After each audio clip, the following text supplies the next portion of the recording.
Hello friends, welcome back to Reena's kitchen. આજે આપણે બનાવીશું વેજીટેબલ સેન્ડવિચ. આ સેન્ડવિચ તમે સાંજે ડિનરમાં પણ બનાવી શકો છો અને બાળકોને લંચ બોક્સમાં પણ આપી શકાય એવી જ ટેસ્ટી, સરળ અને હેલ્થી રેસીપી બતાવી છે. આ સેન્ડવિચ બનાવવી ખૂબ જ સરળ છે અને બહુ જ જલ્દી અને ઓછા સમયમાં બની જાય છે અને ખાવામાં એકદમ ડિલિશિયસ લાગે છે.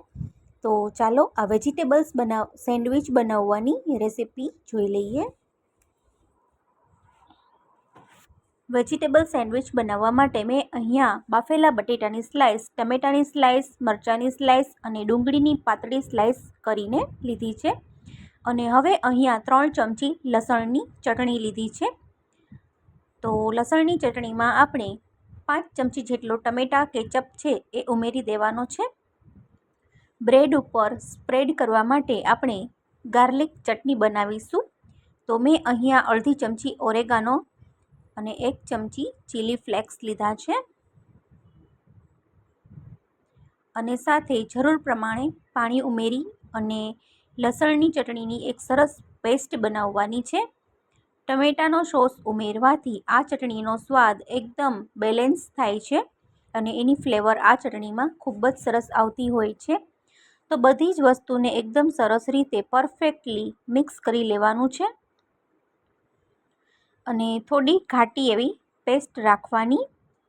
તો વાટકીમાં બચેલા સોસમાં પણ થોડું પાણી ઉમેરી અને સાથે મિક્સ કરી દેવાનું, એટલે બધો જ સોસ આપણે યુઝ થઈ જાય. તો બ્રેડ ઉપર લગાવવા માટે એકદમ સરસ ગાર્લિક ચટણી રેડી છે. તો આ ચટણીને આપણે સાઈડ ઉપર રાખી દઈએ. જો તમારે આ પેસ્ટ ના બનાવવી હોય તો તમે એકલો ટમેટા કેચઅપ અને ગ્રીન ચટણી લગાવીને પણ વેજીટેબલ સેન્ડવિચ બનાવી શકો. પણ આ ચટણી તમે સ્પ્રેડ કરશો તો વેજીટેબલ સેન્ડવિચનો સ્વાદ 100 ગણો વધી જશે. એકવાર જરૂરથી આ ચટણી તમે આ રીતે ટ્રાય કરજો. ગાર્લિક ચટણી ખૂબ જ સરસ સેન્ડવિચ બને છે, એકદમ ફ્લેવરફુલ સેન્ડવિચ બને છે. તો એક બ્રેડની સ્લાઇસ ઉપર આપણે ચટણીને 1 ચમચી જેટલી ચટણી થોડી ઉમેરી અને સ્પ્રેડ કરતું જવાનું છે. અને હવે આપણે બીજી બ્રેડની સ્લાઇસ પર ફોદીના, મરચાં અને કોથમીર નાખીને બનાવેલી ચટણી છે એ સ્પ્રેડ કરી દઈએ. ગ્રીન ચટણીની રેસીપી મેં મારી ચેનલમાં રેસીપી વિડીયો આપેલી જ છે. રેસીપી વિડીયોની લિંક જોઈતી હોય તો તમને ડિસ્ક્રિપ્શન બોક્સમાં મળી જશે. તો હવે આપણે બ્રેડ ઉપર ટમેટાની સ્લાઇસ, બટેટાની સ્લાઇસ, ડુંગળીની સ્લાઇસ, મરચાંની સ્લાઇસ આપણે આ રીતે ગોઠવી દેવાની બધી સાઈડ. અને ત્યાર પછી હવે આપણે તેમાં થોડું મીઠું સ્પ્રિંકલ કરીશું અને ત્યાર પછી કાળા મરીનો ભૂકો છે એ સ્પ્રિંકલ કરીશું. કાળા મરીનો ભૂકો સ્પ્રિંકલ કરવાથી ચટણીનો સ્વાદ ખૂબ જ સરસ આવે છે, તો જરૂરથી ઉમેરજો. અહીંયા તમે ચાટ મસાલો પણ સ્પ્રિંકલ કરી શકો. તો હવે આપણે અડધા ચીઝની ક્યુબ છે એ આપણે ખમણી લેવાની છે. તો બધું જ ચીઝ આપણે બ્રેડ ઉપર આ રીતે ખમણી લેવાનું.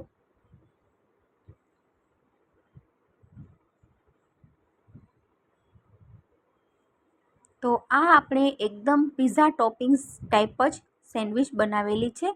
તો આ સેન્ડવિચનો સ્વાદ સેમ લાઈક પિઝા જેવો જ આવતો હોય છે, ઇટાલિયન પિઝા જેવો જ ટેસ્ટ આવતો હોય. તો હવે આપણે બ્રેડની બંને સાઈડ બટર લગાવી અને એક નોનસ્ટિક તવા ઉપર બ્રેડને શેકી લેવાની છે. તો ગેસની ફ્લેમ સ્લો ટુ મીડિયમ રાખી અને વેજીટેબલ સેન્ડવિચને આપણે સરસ ગોલ્ડન બ્રાઉન અને ક્રિસ્પી થાય એ રીતે આપણે આને શેકી લેવાની. તો ઉપરની સાઈડ પણ બટર લગાવી દેવાનું અને ત્યાર પછી બંને બાજુ આપણે બ્રેડને સરસ રોસ્ટ કરી લેશું. આ સેન્ડવિચને રોસ્ટ થતાં 3 થી 4 મિનિટ જેટલો સમય લાગે છે. બહુ ઉતાવળ ના કરવી, એકદમ ધીરે ધીરે તમારે સેન્ડવિચ બનાવવી, તો એની ક્રિસ્પીનેસ ખૂબ જ સરસ લાગે છે. તો બંને બાજુ ફેરવતા જઈ અને શેકી લેશું.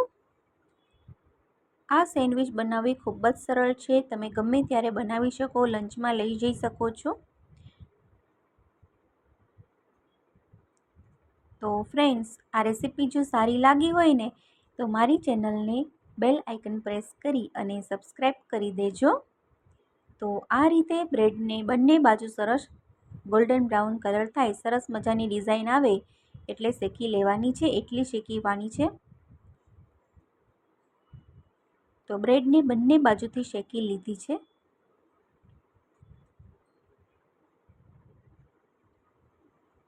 તો આ સેન્ડવિચ હવે સર્વ કરવા માટે બિલકુલ રેડી છે. તો ગેસની ફ્લેમ બંધ કરી દઈશું અને સેન્ડવિચને આપણે એક પ્લેટમાં લઈ લેશું.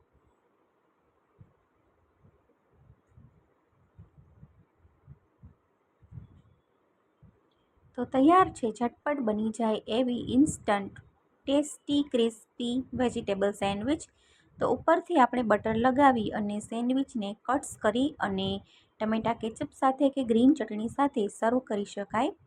તો ફ્રેન્ડ્સ, આજની આ રેસીપી સારી લાગી હોય તો રેસીપીને લાઈક કરી દેજો. મારી યુટ્યુબ ચેનલને બેલ આઇકન પ્રેસ કરી અને સબસ્ક્રાઈબ કરી દેજો. ઘંટડીનું બટન દબાવી દેજો. અને ફેસબુકમાં જોતા હોય તો ફેસબુક પેજને ફોલો કરી દેજો. તો હું રીના ફરી મળીશ એક નવી આવી જ સરળ, ટેસ્ટી, હેલ્થી અને ઝટપટ બની જાય એવી રેસીપી સાથે. ત્યાં સુધી thank you for watching. Bye bye, take care. અને હા, કમેન્ટ કરવાનું ના ભૂલતા. રેસીપી સારી લાગે તો કમેન્ટ કરજો અને લાઈક કરજો. તમારા ફ્રેન્ડ્સ અને ફેમિલીમાં શેર કરી દેજો. Bye bye.